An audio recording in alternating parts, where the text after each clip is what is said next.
In this video, I will show you how to quickly and easily change the color of an image using the professional design tint features in Adobe Express. This is a fantastic way to give your graphics a consistent brand look or a unique artistic flair without needing complex photo editing skills. To get started, you will need to open your project and select the photo you want to modify directly on the canvas. When you click the image, you will notice the Image Properties side panel opens up on the right side of your screen. Look through the available options and click on the Effects button to reveal more advanced styling tools. Once the Effects menu is open, scroll down past the basic filters until you find the Duotone Choices section. This is where the magic happens for color tinting.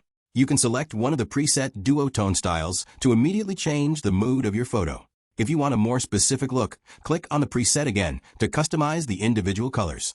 You can choose a custom highlight and shadow color to perfectly match your brand palette or the overall aesthetic of your design.